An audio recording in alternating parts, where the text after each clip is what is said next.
नमस्कार दोस्तों, कैसे हो आप लोग? आई होप काफ़ी अच्छे रहोगे। तो अभी जो मंडे की मार्केट एनालिसिस हम स्टार्ट कर रहे हैं कि निफ्टी का चार्ट एनालिसिस कल का मार्केट मतलब कैसा रहेगा। तो उससे पहले सबसे बड़ी चीज़ बताओ कि मैंने दिसंबर के लास्ट 2 वीक्स एंड जनवरी के स्टार्टिंग फर्स्ट वीक में ये चीज़ अपडेट किया था कि अगर आप ट्रेडिंग सेशन करते हो मार्केट में तो एफ आई ऐसा कुछ बड़ा इन्वेस्टमेंट नहीं है मार्केट में। मतलब कुछ अच्छा खास मूवमेंट नहीं देखने को मिल सकता। बट स्टार्टिंग वीक में देखा जाए जो पिछले 1 से 2 दिन का ट्रेडिंग सेशन रहा, तो हालांकि एक ठीक ठाक सेशन रहा। लास्ट फ्राइडे के दिन मार्केट ने काफ़ी अच्छा यहाँ पे बुलिश दिया है। तो वो सारी चीज़ें हिसाब से देखते हैं कल अगर मंडे के दिन मार्केट कैसा मूव करेगी। सारी चीज़ें ऐसे डेली एनालिसिस वीडियो देखने के लिए एंड मार्केट सीखने के लिए, समझने के लिए चैनल को सब्सक्राइब करो। मैं डेली ऐसे ही एनालिसिस वीडियो लाऊंगा। एंड अगर आप मार्केट में एंटर करने से पहले एक बार वीडियो देखते हो तो जरूर आप मार्केट में समझ सकते हो कल की एनालिसिस क्या रहेगी। एंड जो भी सारी वीडियोस मैं बना रहा हूँ समझा रहा हूँ सिर्फ एक लर्निंग पर्पज से, कोई बाइंग सेलिंग का रिकमेंडेशन नहीं है। तो अभी जो भी सबसे बड़ी चीज इंपॉर्टेंट न्यूज निकल के आ रहा है वेनेजुएला का। यूएस ने वेनेजुएला के जो भी प्राइम मिनिस्टर है मोडोरो, उनको उन्होंने सुबह मतलब के टाइम पे उन्होंने वहां से हाईजैक करके कस्टडी में लिया है। तो अभी जस्ट मैं वो न्यूज दिखाने की कोशिश करता हूँ एंड उसका चीज मैं ये चीज इम्पैक्ट बताऊंगा कि क्या इंडियन मार्केट में कल निफ्टी पे कुछ इम्पैक्ट गिरेगा या नहीं गिरेगा, इंडियन मार्केट में क्या इम्पैक्ट रहेगा, वैसे सारी चीजें। ये है वेनेजुएला के प्राइम मिनिस्टर, प्रेसिडेंट बोल सकते हैं, जो कि वहाँ के प्रेसिडेंट हैं। उन्होंने, यूएस ने इनको क्या किया था, हाईजैक किया मॉर्निंग के टाइम पे। तो क्यों किया, जस्ट ये चीज क्वेश्चन बताना चाहता हूँ।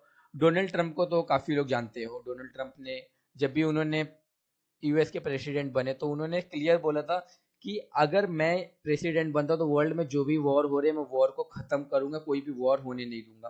तो रसिया एंड यूक्रेन का जब भी वॉर चल रहा था तो उस टाइम पे उन्होंने उसमें एंटर किया एंड जो भी वॉर वगैरह था सारे वॉर्स के मतलब खत्म किया। बट क्या था, उनको कोई क्रेडिट नहीं मिला। अब उसके फेवर में वो आके क्या किए, ऑल ओवर वर्ल्ड के ऊपर टैरिफ लगाए।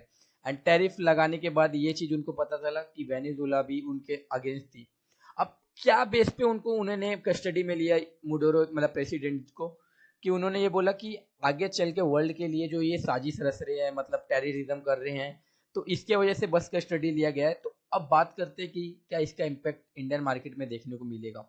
तो सबसे बड़ी चीज, मैं अगर क्रूड ऑयल की माइनिंग की बात करता हूँ तो world top largest oil receiver 2025 की अगर मैं बात करूँ तो वेनेजुएला सबसे टॉप पे है।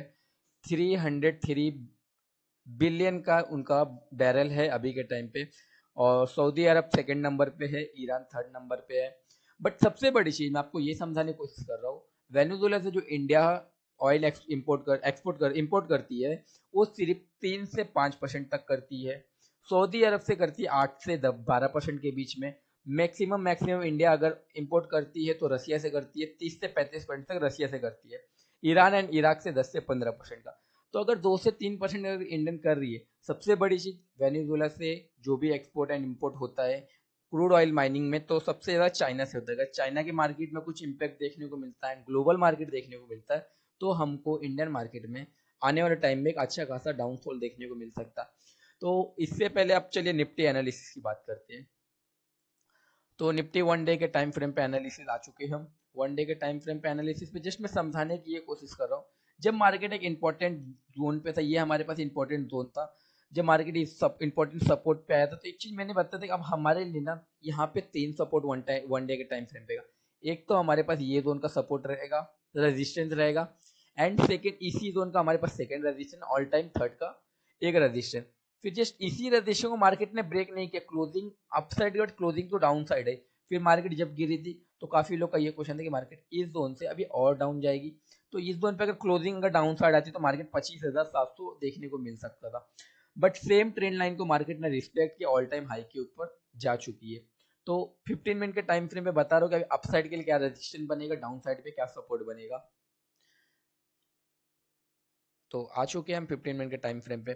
तो हालांकि कल के दिन अगर मार्केट कहीं यहाँ पे एक अच्छा खासा गैप अप देके फिर रिटेस्ट करने के लिए इस जोन पे आती है, मतलब ये जोन पे आती है, इसी जोन में मूव करती है एंड लो ब्रेक करती है, तो अनफॉर्चुनेटली डाउन साइड हमारे लिए एक सपोर्ट जोन बन जाएगा 26,230 से लेके 250 तक का। क्योंकि ये एक रिटेस्ट जोन एरिया, अगर मैं फिर रिटेस्टमेंट यहाँ से लो से हाई तक मार्क करता हूँ तो कल के दिन मार्केट अगर 26,000 26,220 से लेके 250 जोन से रिटेस्ट करता है तो हम इस जोन से बाइंग साइड हो जाते हैं। अगर अप साइड निकलती है तो हमको फिर वेट करना है कि मार्केट डाउन साइड